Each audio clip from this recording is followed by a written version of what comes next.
Sanibonani, ninjani?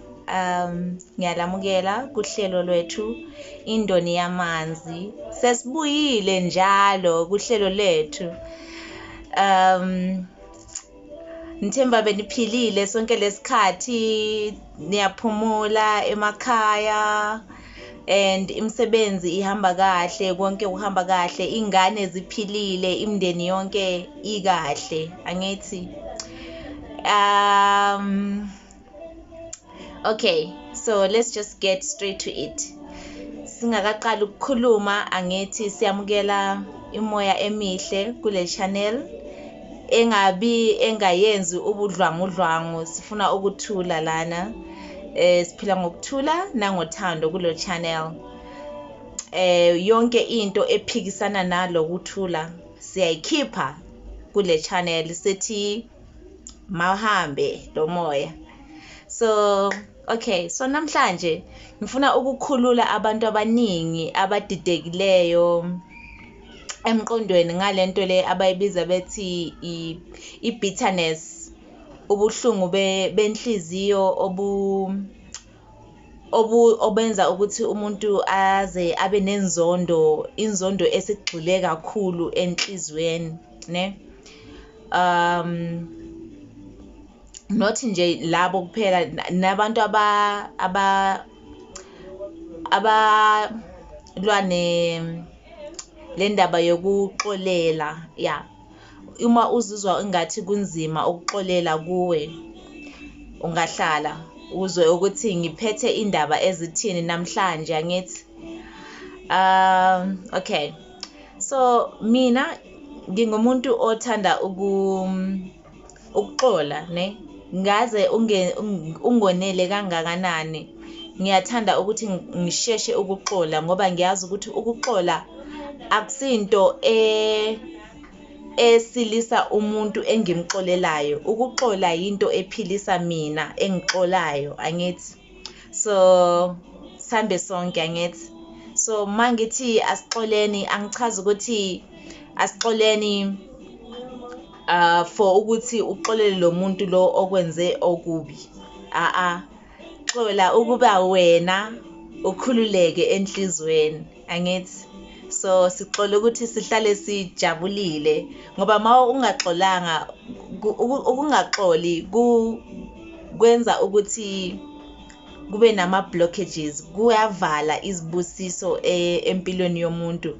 Nale i-bitterness, inzondo leya ehleli kakhulu esine rust, yabona. Yabona le nzondo le esirastile le, angazi ukuthi irust yini, mara inzondo le esinokuthi esijule kakhulu, ya. Iyavala, iyavimba izibusiso empilweni yomuntu. So mhlawumbe uyathandaza, uyakhuleka, uyacela kwabakini, uyathandaza kuNkulunkulu ukuthi uNkulunkulu awumbone kulesimo engiso, ngikhulule kulesimo engiso, and into nje ekuvimbile wena yinzondo or yikungaxoli, angithi. So ngithanda ukuthi ngikukhulule wena mlaleli, wena mbukeli, kule nto le ekubambile enhlizweni yakho nje. Ngithanda ukuthi maybe vele ngokubona ubuso bami, ngokuvula le channel nje, uvele uzwe inhliziyo yakho ikhululeka, uzwe inhliziyo yakho, umoya wakho uhlala phansi, angithi. So ukuthi yonke into oze uyiphethe lana, uze uphethe ubuhlungu, buvele uzwe uba lula, yabona, ingathi usiba, ya. Uzizwe ingathi usiba nje, angithi. Nizongixolela ma ungathi nizwa umsindo emva ngoba omakhelwane nabo bayadlala i-music yabo, bayenza into zabo. So ngithemba ukuthi niyangizwa kahle, njalo izwi lami liyazwakala kuyo wonke umuntu omamele lana kule channel, angithi. So i-channel yindoni yamanzi. If ufuna ukwazi izinto eziningi ezisilisa umphefumulo womuntu, especially umuntu onsundu, ne? if ufuna ukwazi kabanzi ngempilo yomuntu onsundu ukuthi uziphilisa kanjani emhlabeni, silwa nento eziningi, silwa nokugula kwemizimba yethu, silwa nobuhlungu benhliziyo zethu, imoya yethu, silwe bathi yini, ukuhlupheka, poverty, ne? So into esikhuluma ngazo lana siphilisa umoya womuntu ukuze umuntu abe ngumuntu ophilileyo okomzimba, ngoba ukuphila komzimba kuqala ngokuphila komoya. Njalo inotho maybe beningazi ne, inotho ibizwa yikuphiliswa komoya.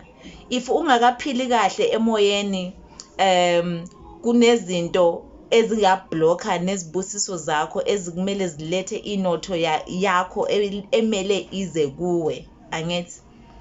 So I hope le camera le ngifake kahle, ngathi ifuna ukuthi ngibe ngathi ngiyajikisela phansi ikhanda, angazi, mara ngizosebenza ngalokho enginakho okwamanje. Siqhubekele phambili. Ngifuna ukuthi maybe ngikhona ukuslowa down, ngiyananzelela ukuba ngumuntu okhuluma fast. So ngifuna ukuthi maybe namhlanje ngizama ukuthi singarashi, yabo, sihambe ngathi ngumuntu okay. So inzondo yini edala inzondo? Inzondo idalwa ukuthi umuntu angazi abanye. Mina kimi inzondo, ngizithola ingathi sengiphethe inzondo enhlizweni, kuyabe kuyikuthi ngenzelwe kubi nguloyo muntu, maybe ungiphambanisile, ungikhubazile empilweni yami. Mina ngithanda so mhlambe ungumuntu othanda ukwenza into zakho ngendlela yakho, uhamba indlela awuzithathi wena uzifake empilweni yabanye abantu, ufaka ama-2 cents akho angadingeki empilweni zabantu, uzibhekele wena eyakho impilo kuba iyakuphi, and then kube nomuntu osekazokungenela emfolweni wakho, yabo. Then mina kimi lokho kuvama ukungivala inhliziyo yami ukuthi umuntu lo wenza kanjani, especially ma umuntu ezokuvalela indlela ngendlela ezokulimaza. Maybe umuntu uyakuthuka, maybe umuntu ukhuluma kabi ngawe, maybe umuntu ukuthumela izinto ezimbi ukuba zizoyenzakala empilweni yakho. Even ungaze ungumuntu onenhliziyo enhle, kwesinye isikhathi kuvama ukuthi uzwe ubuhlungu, uzwe ubuhlungu ngalowo muntu. Yinto eyinjwayelo ngoba sinemizwa, singabantu bemizwa, angithi? So ukuba ngumuntu wenyama kuhamba nokuthi uhamba ngemizwa, angithi? So imizwa yethu leyo yiyo esiholayo la emhlabeni, angithi? So imizwa, ukuzonda, uthando, ukuthi uzizwa kanjani njengomuntu, ukuthi imizwa mase sengiqala ukucabanga manje ukuthi vele imizwa esinayo njengabantu yiphi ke, injabulo, yabona. So imizwa is supposed to be our compass empilweni, ne? Imizwa yethu is our compass, iyasibonisa ukuthi lokhu kuhambisana nomoya wami. Ma uthi ubona something or uhlangana nomuntu uzo ekujabulisa, lo muntu lo kusho kuba ngumuntu wakho, nothi ngaleyo ndlela. Uma uqala umsebenzi, umsebenzi uyakujabulisa, uma usebenza umsebenzi uyakujabulisa, it means you are doing something that is aligned with you, angithi into yakho leyo, uyenza into yakho. So imizwa iyasihola endleleni lesiphila kuyo ukuba umuntu azi ukuthi yipi into kumele azoyenza la emhlabeni. Anti sihlala sikhuluma lana ngepurpose ukuba injongo yakho yini oyilandile wena la emhlabeni. So imizwa iyo esiholayo ukuze sazi ukuthi vele indawo yethu ikuphi emhlabeni. So uma uthi unomuntu, maybe uphilisana nomuntu wakho, angithanda ukusebenzisa igama lethu umuntu wakho ngoba angiboni ukuthi kunomuntu odale umuntu lana emhlabeni. Abantu ngabaka uNkulunkulu, angithi? abantu ngabakaNkulunkulu. So ngithanda ukusebenzisa igama elithi ingxenye yakho, your other half, lo muntu osukhethe ukuphilisana naye. So ungathi mana ngizothi manje ngoba ingxenye ngibona ngathi ngumuntu okahle, ngumuntu okujabulisayo lo ingxenye yakho, ngumuntu okugcwalisisayo, not ukuthi bewungagcwalanga before, angithi ngoba wonke umuntu vele vele engena ebudlelwaneni, ungena ebudlelwaneni bokuthandana uvele wena kumele uze ugcwele wena, akukho umuntu okumele akugcwalise, awuzi uyi-half then omunye umuntu agcwalise. Cha. Uma unaleyo mqondo ukuthi kumele kube nomuntu ozokugcwalisa and kule channel ufuna ukulandela indoni yamanzi, ngicela ukukuqondisa ukuthi ubudlelwane, ukuthandana, umjolo awuchazi ukuthi uza uyi-half omunye umuntu aze ayibe half. No, lana ma uza uyi-half nizoyenza ngesilungu abathi yi-trauma bonding, and i-trauma bonding ayilunganga, idala ingxaka ebudlelwaneni. I-trauma bonding ichaza ukuthi abantu abahlangene ngobuhlungu, wena awukho happy ngempilo yakho la ukhona. Maybe let's say mina, if for example ngeke ngahlangana nomuntu ngeyinkathi ubabami eshonile so ngalesi sikhathi bengingakhona nokuthi ngikhalele ubaba wami, bengidabukile enhlizweni, nginamahloni ukuthi ngikhalele ubaba wami ngoba bengibona ngathi bengingamthandi ngendlela okubekumele ngimthande ngakhona. Ngakho lokho bekungenza ngibe ngathi nginehlazo nginamahloni okumkhalela. So bengikubambile, and yazi i-grief izofuna kwelinye ilanga sizokhuluma about ubuhlungu of i-grief because ngenye ukulahlekelwa, ubuhlungu bokulahlekelwa, yabona, ngenye into exakayo leyo edinga ukuxazulula ukuthi abantu bazi ukuthi abakho bodwa ma belahlekelwe. Uqhuba kanjani impilo mase ulahlekelwe ngumuntu? Ayikho indlela abathi le indlela eqondile yokukhalela umuntu, cha.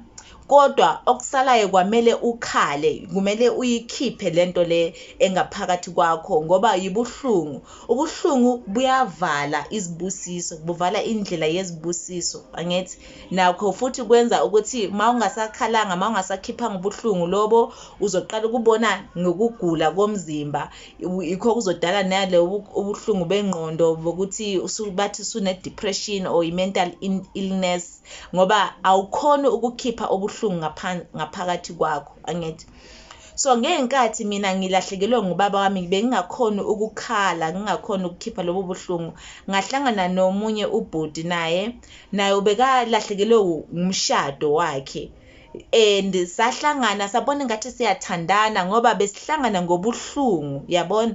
And lento le izo mecha engathi uthando, nizozingathi niyathandana, mara mase lingaphakathi ngokuthandana lizobona kuyoqala ukuvela izinkinga, liyoqala ukulwana. Uzobona ngathi lo muntu lo ukuzwisa ubuhlungu, ngathi lo muntu lo nguye oletha lobo buhlungu obuzwayo ngaphakathi ngoba angikhalanga ngithi. So le pain le isakhona ngaphakathi, ngingaze ngizame ukuyiziba kanjani? Angeke ngikhona ukuyiziba ngoba yibuhlungu obukhona ngaphakathi kwami, angithi. So uma ngingakhona ngibu-avoida mina, uma ngibuziba lobo buhlungu, ngizobudirector to lo umuntu ngoba angifuni ukuziqonda mina. Yikho ngithanda ukuthi confront yourself, don't blame omunye umuntu, uziqonde wena, uzibuze ukuthi lobo buhlungu lobo buvela kuphi, and ngifuna ukusho futhi ukuthi ubudlelwane bokuthandana yibudlelwane obufuna ukuveza ubuntu bethu thina personally, umuntu ophilisana naye kumele iron sharpeneth iron, kumele akupholishe or akuhluze ukuze uthole ubuntu bakho oyibo bona wena ngaphakathi, angithi. So uma lwana umuntu ezongigudla mina, maybe let's say ube nama plans lo muntu lo, mina bengifuna ukuchitha isikhathi naye, ngizobuhlungu and I feel like namhlanje ngifuna ukuchitha isikhathi nalo muntu lo ukuthi ngizibe lo buhlungu bami. Umuntu lo sezongitshela ukuthi maybe bezongitshela ukuthi ayazi nginama plans namajida, and so mina sengizothi uhlala unama plans namajida, vele awunaso isikhathi nami, uzoba naso nini isikhathi nami. Sengivele ngizoveza lezi zinto eziningi ezakudala, ngithi vele awukaze wangithanda, uyakhumbula ngalesa sikhathi, ngizoqala uku-unpacka izinto ezingekho. Kodwa kumele mina ngifike ezingeni lokuthi ngibone ukuthi ubuhlungu lobu buvela ngaphakathi kwami.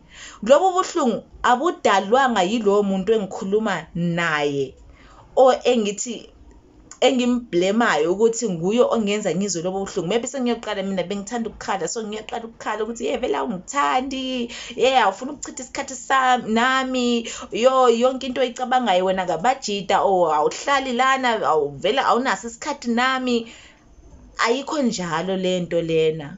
So kwamele mina ngizibuyise, ukuziphilisa ke ukuba ngizibuyise ngaphakathi kwami, ngizibuza ukuba ngazi ubuhlungu kangaka ngalo muntu othi ufuna ukuyazichithela isikhathi nabangani bakhe. Yini le edala lobo buhlungu obungaphakathi kwami obungizwisa ubuhlungu ngaleyo ndlela engizwa ngakhona? Ngiziconfronte mina, ngiziconfronte, then ngiyoqala ukubona ukuba hayi cha, akusenguye lo muntu lo engilwa naye, mina ngilwa nomoya wami ongaphakathi. Maybe and futhi lo moya loyo uyakhona ukuba yimimoya, yikho lana kuzoqala khona ukwenza abo bitterness, abo unforgiveness, ngoba lo muntu lo maybe uzothi kimi, abanye bengathi okay sithando sami, ithi ngikhansele lama plans namajida ke ngihlale nawe, mara sekaphilela wena lo muntu lo akasaphili impilo yakhe. Yayibona ke, akasaphilele. Umuntu honest uzokutshela ukuthi sithando sami, mina bengivele nginama plans ami, so uma wena ufuna sichithe isikhathi, ngizocela sihlele esinye isikhathi esizochitha ngaso, esizosichitha sonke for next time. Kodwa okwanamhlanje mina bese ngivele ngiyihlelile lento engifuna ukuyenza. Aqhube abe honest ngaye, abe honest ngami. Uma mina ngiqhubeka ngenza ubudlwangudlwangu ngisilwa naye lo muntu, kubonisa ukuba ngilesilonda esikhulu ngaphakathi kwami esidinga ukuphiliswa, angithi. So mina ke nalowo muntu mase sihlangene, mina ngilobuhlungu bokushona bukababa bami, yena uphethe ubuhlungu bokuphela komshado wakhe. Masithi siyazama ukudlelwana, and ubunandi bulaste just for a short period of time, yabo, bulaste for just a short period of time, and then isikhathi eside bese siqala ukulwa ngoba ubuhlungu buzofuna ukuthi buziwe. You can't avoid pain. Angithi ngishilo ukuthi imizwa they are supposed to be felt. Imizwa kumele izwiwe, angithi kuthiwa imizwa. So ngizwa imizwa ifuna ukuzwiyo. Imizwa ifuna ukuzwiwa, so you can't avoid ukuthi I'm going to avoid pain, especially pain. Pain demands to be felt, and if you don't know ithi inhle ngiqede le ndaba, ayiwaphi isihloko sendaba sami asikho all over the place, kodwa uzobona ukuthi ngemva kwesikhathi uzoqala uku-appreciate ukuthi ubuhlungu ubuzwile, because out of pain kuzalwa into enhle. Something beautiful is usually formed. Bathi ngesilungu beauty for ashes. Broken vessels, they can be turned into beautiful things, beautiful masterpieces. Izinto eziphukile zivame ukutshentsha zibe izinto ezinhle kabi. Awubheke mina ukuba ngimuhle kanjani manje, kodwa bengiphukile, bengingama piece nje inyanga ezidlule. So there is something that comes from ubuhlungu. Ubuhlungu buzala ubunandi. Sizobuya libambe lapho ne. So ma usebuhlungwini ungakhali kakhulu. Okay, ukhale kakhulu. Ngoba nami ngithanda ukukhala ne. Ukukhala kungisizile empilweni yami, because and mina bengingumuntu lo bengigcwalisa bengipakisha ma ngizibona ukuthi lento le kwamele ngizwe ubuhlungu ngiyayithatha ngiyayipakisha ngiyayifaka somewhere. I think bengine storage somewhere maybe. Niyabona ukuthi ikhanda lami likhulu kanjani, abaye bathi lincane mara anyway I think line storage unit la emva somewhere ebengithatha khona izinto engingafuni ukuzizwa ngaleso sikhathi ngiziphonselele lokho kubuhlungu angifuni ukuzwa ngiphonselele, mara kuzofika isikhathi sokuthi lobu buhlungu buzogcwala sobuqala ukuchitheka and lobu buhlungu sobufuna ukuziwa. Ma ngilokho ngibuziba lobu buhlungu sobuthi bona bafuna ukuziwa, yikho lapho kudala khona lezi zinto lezi zabo depression nabo mental illness nton. So ubudlelwane bufuna abantu asebegcwele. Ma ugcwalisekile wena nami ngigcwalisekile, siyahlangana sonke siphilisiwe. Ma ungitshela ukuthi ngithi babe I was thinking ukuthi maybe siye for ama drinks or siye kudli ice cream epark, umuntu lo ingxenye yami ingitshela ukuthi ngalelo langa mina ngizobe ngingekho, kunento kumele ngiyenze so or kumele ngiye kuma wami kanjalo. Angisoke ngikwade mina and angisoke ngiyithathe personally leyo nto, angisoke ngiyithathe ngathi ufuna ukuzwiswa mina ubuhlungu ngoba sengisilisiwe. I have emotional intelligence, yabo. So kumele ufike uphiliswe to the point where you are emotionally balanced. Imizwa yakho ayiphonga intenga intengiswa yini noma yini, angithi. So imizwa iyasibonisa ukuthi iyakuphi, angithi sesichazile lokho ne. Njalo ubudlelwano bokubantu abahlangana ngobuhlungu abuvamanga ukuletha ubudlelwane obuhle. Isiphetho vele i-distraction ma sizohlangana ngobuhlungu, kodwa bakhona abantu abahlangana ngobuhlungu bekhone ukuphilisana ngaphakathi kulebo budlelwane.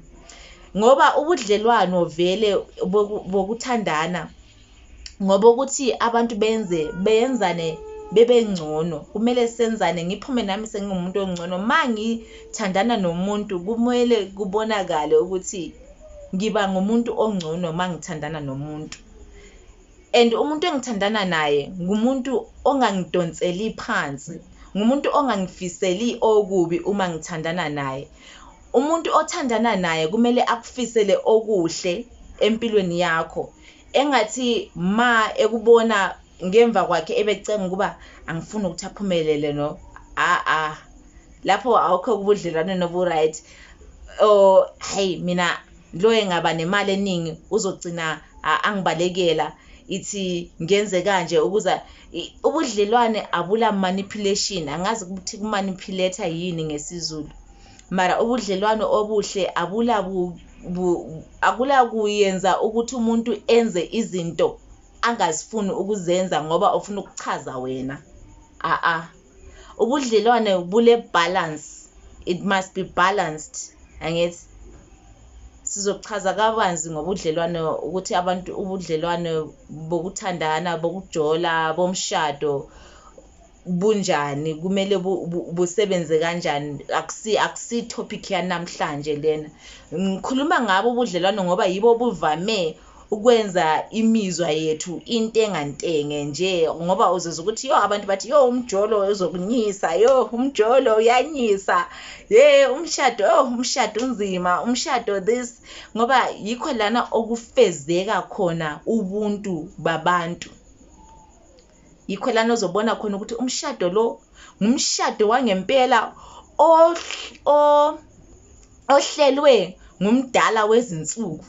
Yikho lana sozobona khona ukuthi umshado lo isandla sikamdali lesi, isandla sikaNkulunkulu esibeke lo mshado noma cha. Yikho sokuzobonakala khona lapho. Mara kuchaza ukuthi ngoba umshado ubekwe nguNkulunkulu awuseke ube nama challenges, awuseke ube nezinkinga, asuke nihlangana nezinkinga ngoba umshado no, kodwa nizokwazi ukuxazulula kahle inkinga zenu kuzoyenza ukuthi ningabe ningqikilana ngenkinga eyodwa sonke isikhathi, omunye agcina athatha impahla zakhe ahamba, omunye no, nizoba ne-wisdom, nizonikezwa ukuhlakanipha bokubamba umshado. Kunenhlakanipho eza ma abantu behlelwe ngumdali, behlelwe nguNkulunkulu ukuba babe bonke, baza nokuhlakanipha abakuphiwe ukuba bazoqinisa lowo mshado, ngoba umshado lana emhlabeni uveza uthando lwakhe umdali la ukuthi uthando lukaMdali wethu lunjani lona ngokwalo, imvelo yomdali. So uthando lukaMdali ma ethe lina ngifuna lifeze intando yami yokuthi uthando lwami lunjani, uzolinikeza ubuhlakanipha bokuqinisa lowo mshado. Angithi yo sengingene kakhulu ngalolu ngothando. Mina ngithi ngizokhuluma ngalo kwelinye ilanga, kodwa ke hayi, it's fine, maybe bekumele ngisho vele inale ndaba. So inzondo ma umuntu sebona engathi uyenzelwa okubi kakhulu and akakhulumi ngayo leyo nto leyo emhluphayo, emhlukumezayo enhlizweni, uyayipakisha, igcina idala i-bitterness nokungaxoleli. Maybe umuntu ukwenzele something, awuxoli, and ukuxola akuchaza ukuthi lo muntu uxolisile. Cha, uyaxola noma umuntu engaxolisanga, ukuze wena ukhone ukuya phambili ngempilo yakho, ngoba ngishilo kuba ukungaxoli kuyavala indlela. Angithi so okay, so now sengizokunikeza ke ukuthi uphila kanjani, uphiliswa kanjani from leyo i-bitterness nenzondo le eyabe isikuvalile lapho. So ngifuna ukwazi number 1 ukuthi ayikho into epersonal emhlabeni ayikho into embi, ayikho into enhle yonke into emhlabeni i-neutral. Angazi neutral ngesizulu yini, ingaphakathi naphakathi. Okay, yonke into ingaphakathi naphakathi, ayikho into okubathi le yinto embi, le yinto enhle so njengemimoya ephakathi kwemzimba la, size la emhlabeni ukuzohamba indlela yokuthi sibe yilokho esiyikho khona, kufana nomdali wethu so umdali wethu unjani? Uluthando so kwamele lana sisemhlabeni ukuzofunda ukuba luthando, kodwa emhlabeni kunobuhlungu esihlangana nabo okwenza ukuthi sigcine sisuka endleleni yothando. Angithi so kodwa lezi ndlela lezi ezihlangana nazo akusizinto ezimbi, so yizinto ezisishapenayo, yizinto ezisilolayo ukuba sibe yilolu thando kumele sibe yilona. Angithi so masihlangana nezinto ezisichallengeayo ezingaba ngabantu, we don't take it personally. Yikho ngihlala ngithi there is nothing that is against you lana emhlabeni. Even if ngumuntu okuthumela ubuthakathi, that is not against you, that is to test your power. Wena osuthunyelwe ubuthakathi ukuthi how powerful is your connection loNkulunkulu, how powerful is your faith, ukholo lwakho lokuthi mina ayikho into asikho asikho isikhali esikhandelwe mina esiyophumelela. Angithi so yonke into engihlangana nayo emhlabeni eopposa mina, whether ngumuntu ofuna ukulwa nami, o ngumuntu ongithumela ubuthakathi, o ngumuntu ofuna ukungibulala, noma yini obona ngathi yinto embi, ayikho mbi. Yeah, understand? Yikho la noqala khona ukuxola ukuthi ubone ukuthi lento le was just there to sharpen you. Whatever you're going through empilweni, ngiyekuthi ikulole wena, iveze ubuntu bakho oyibo bona ngaphakathi, imizwa leyo uzoyizwa, then kumele udecide ukuba wena uzokwata. Uyabona ukuthi lento le iyakukwatisa, then how do you become anger? Uzoba yikukwata yini wena, or uyayekela imizwa idlule ukuba ya lesasimo besingikwatisa kodwa mina angisiyikho ukukwata, ngakho ke ngiyakuyeka lokukwata kudlule njengamanzi, ngoba mina ngiluthando. Ngicela uthando luthathe over ukuba yimi kwami, ngoba mina ngiluthando, ngibuya ethandweni. So imizwa ayisiyo yokuthi uyigqoke ube yilokho imizwa leyo. Awusomizwa wena ungumoya kaMdali obuye ezulwini kuzofeza uthando likaMdali la emhlabeni. So yonke into oyizwayo, yonke into odlula kiyo, kwamele uzifundise wena ngomqondo wakho, ngoba everything is in the mind, ne? Ngizomunye ethi the mind is not just in the brain. The mind is shout out to Zayn, it's another YouTuber engimbhekayo. So bekathi the mind is not just ingqondo, the mind is in the cells zomzimba wonke, ne?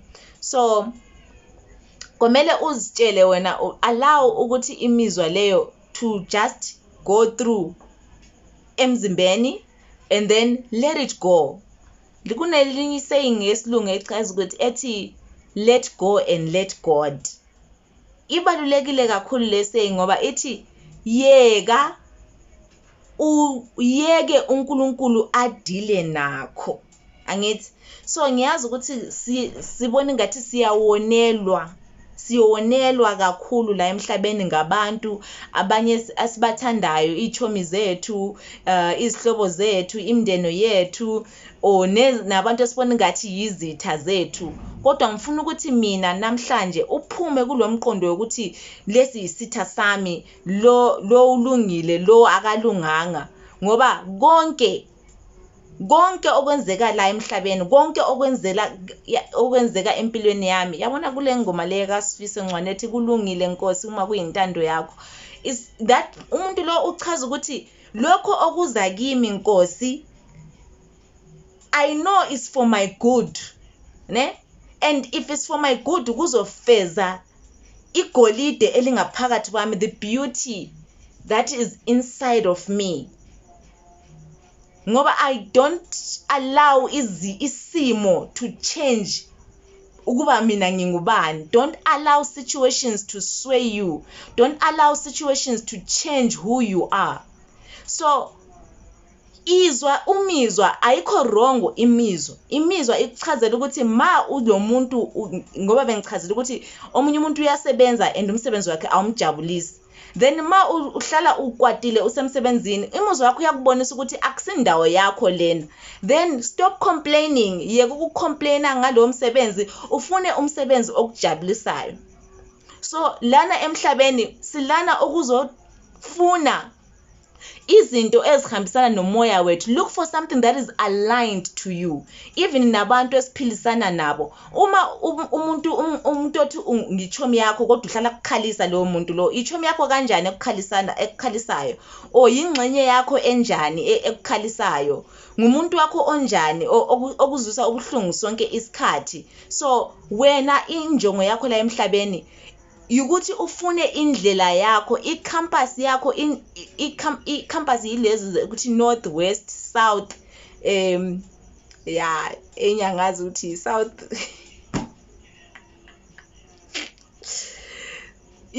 i-north, west, south, east yomoya, yimizwa iyakudirector ukuthi lo muntu uyakujabulisa. Ngisho kuba ngumuntu wami, ngoba manginaye sonke isikhathi ngiyajabula, which means ngumuntu wakho, not ukuthi ngowakho ukuthi umdalile wena, but it's your clan, it's your soul family, ngumuntu wakho, niyaclicka, it's good. Umsebenzi ma ukujabulisa, that's what's meant for you, then it's yours. Angithi so ungathathi izinto personally. If something is not bringing you joy, leave it. It's just a clue to leave. So now that we have covered that, I hope kuzwakele ne. Ngifuna ukuthi wazi ukuthi the power of contrast, ne? There won't be light without darkness, ne? Ukuthi kuze kube nokukhanya kumele kube kuqale kube nobunyama. Ukuthi kuze kube nenjabulo kumele kube nokukhala. Ukuthi kuze kube so my point is there is always opposites.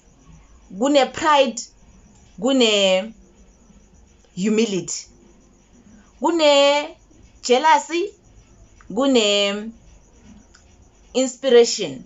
So wena mawuphila empilweni yakho uma uzizwa usiba jealous, admit ukuthi ngeza ukuthi ngathi lana sengisiba lomona, sengisiba nemizwa yokuba lomona, kodwa mina angifuni ukuba lomona. So ngifuna ukuba inspired, ukuthi chaza ukuthi ukuba inspired.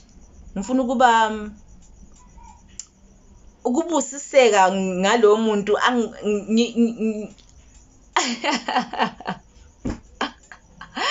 ukuba inspired kuchaza ukuthi ngiba motivated. Yo, isingisi Nkosi yami, yazi sisibulele isingisi, sisibulele asazi namagama ukuthi sithini. Kodwa ke niyangizwa ukuthi ngithini. There is always a contrast. There wouldn't be light if there was no darkness. And sonke we come from ebunyameni. That's why in the womb it's dark. We come from darkness to the light. So the sooner ukhipha le mqondo lo yokuthi bangenze kanje, i-victim mentality, it blocks the blessings. Victim mentality blocks our blessings. So stop thinking ukuthi abantu bakwenzeni and start looking at impilo as challenges that are coming to you, and how do you handle those challenges. What matters empilweni yakho, empilweni yami, yikuthi ngithatha yipi i-decision. What are the choices that I'm making? What are the choices engiwenzayo mina empilweni yami? That's what matters. And lapho ke yikho sokuzo create ke uSatani lo nkulunkulu according to ukuthi umuntu reacta kanjani. Ngithanda kulenye saying engiyithandayo ukuthi God is not what you say. Oh, God. God is the condition of your heart. What do you choose? So if umuntu ekwenzele okubi, now do you go and do something bad now to equal the scale? Then is that who your God is?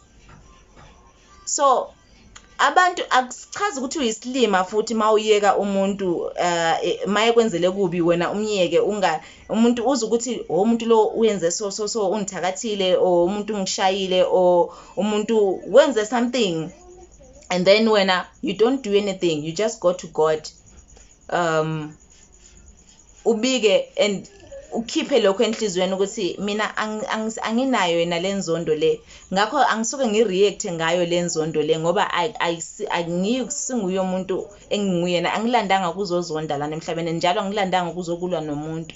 So loyo muntu loyo oyenze lezo zinto usezohlanganelana nomdali, sezodila ngoba wena usuzivikelile, ngoba uyazigeza wena, izenzo zakho ziyakuvikela wena. So lokhu ungabona izinto umuntu another time kodwa ngifuna lihlale lazi ukuthi your choices are what makes the devil, your choices are what makes God. So what you choose is very, very important. How you make your choices empilweni is very, very, very important. So I don't want to go overboard. I hope, I'm feeling that the video was all over the place, but I hope ukuthi nizwile lokho engichaza engilanda ukuzokusho lana. Don't take anything personally. By the way, ngithe asisekho ku edge of Pisces. uPisces ubeka khuluma ngezinto ezifihlekileyo, the belief systems that are so many manje, and Pisces lasted for over 2000 years. Ikho bezokutshela ukuthi Jesus Christ over 2000 years ago, blah blah blah blah blah. Manje we are in Aquarius. Nalo Aquarius is the age of the truth and knowledge. It means ignorance, ma ungafuna ulwazi, it's your choice. but ulwazi solu open, ne? And the age of Aquarius is going to be going on for also 2000 years or 2100 years. So stick with me, indoni yamanzi, sizobe sizikhatha lezi ndaba and siphilisana and helping each other throughout journey impilo le esihamba kuyo, ngoba ngiyazi ukuthi ayikho lula. Nami ngikhona lana, ngiyahamba, ngiyawa, ngiyavuka, ngiyafunda. Okusalayo enhlizweni yami mina ngicina uthando, and mina ngiluthando, mina ngibuya ethandweni and ngiyohlala ngiluthando, and angisuke ngiyenzele omunye umuntu umona, angisuke ngiyenzele omunye umuntu inhliziyo embi, ngibuyisele okubi ngokubi, ngoba ngiyazi ukuthi ngilande lana kwemhlabeni kuzoba luthando, kuzofeza uthando lukaNkulunkulu, uNkulunkulu wami, umdali wami, my creator. So I came to represent my creator, and I will not be anything else besides uyena loyo. Mawubheka mina, ubona umdali, ubona uNkulunkulu uqobo lwakhe, ngoba that is what I am representing. And mawukule channel indoni yamanzi, uzoba lwazi uthando lukaMdali, lukaNkulunkulu. Until next time, subscribe, like, comment, share. Angithi basho njalo na ku YouTube, but anyway.